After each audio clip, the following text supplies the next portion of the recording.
And my campus doesn't allow for high levels of customization. Well, today we're getting better about this. The thing on your left-hand side, bridging programs and learning communities, I just rattled off some of those when I said, what does TRIO do? What's the federal program with TRIO? It's not like we got to make up new stuff. We're pretty good, and of course academics love to just go research some more. Let's go study them. Are we sure this is it? These things work. These things work. How you customize? Well, we've got some ideas there. Longitudinal data systems help us customize so we know where was the weak link. Was it a high school connection? Was it an advising connection? Needing multiple intervention strategies, but it changes the way our campuses begin to think about how important is that somebody succeeds. We take them in, don't we? We take their money and they come through our doors, whether it's a college or a university. And we count ourselves lucky because we count the noses in. But we don't do much on the other side. It's kind of Darwinian. Sink or swim, the strong will survive, those that don't just don't survive. Well, we're beginning to say it's not good enough anymore. How much federal aid goes into this, how much state aid goes into this, how much personal debt are students taking and leaving with no degree. It just can't be acceptable anymore. And so, you move along and you say, what can you do about this? Well, there are some ways to begin to connect the dots about assessment, which are the concrete measures, accountability, which become the concrete targets. And then here's the interesting piece. When you want to go somewhere where there's some strength and power, start working with the accreditors. And guess what? At least the accreditors we work with have a learning outcome measure that campuses are supposed to prove they've accomplished somehow or another. Well, that's a concrete assurance that you're actually doing something in that arena. And finally, the analytics, which brings you to the practices that tie us together. Now, I know I'm zooming through kind of fast here, but that's what happens. So, when you're connecting the dots, where do you connect them? Part of our problem has been we've operated in silos a very long time. K-12 was K-12, higher ed was higher ed, my department was my department, your department was yours, gen ed was general ed, but mine is the major.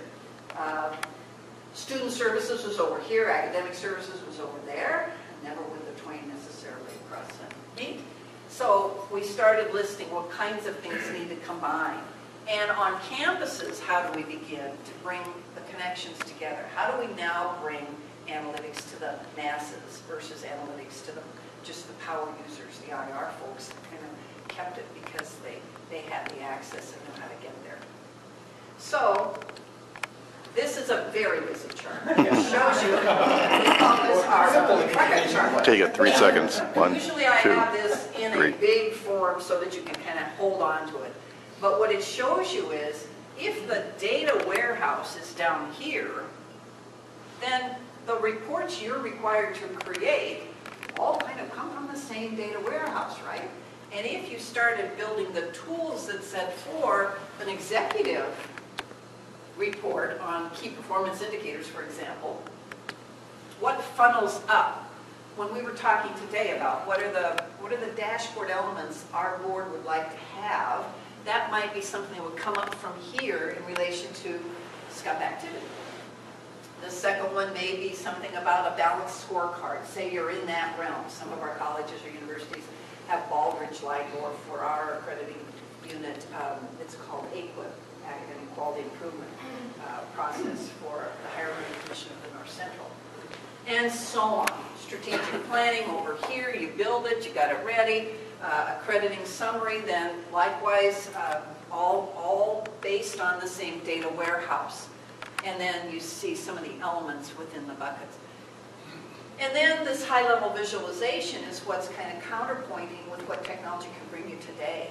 It doesn't have to be all just numbers and charts and spreadsheets, but it now can be, okay, what are the trend lines and what do they look like from historical trend lines? And if we project into the future, you kept saying, well, what does it mean to have a 3% increase in membership? Can you do it every year? And what does it take to support that kind of increase, particularly if we're already 4% down?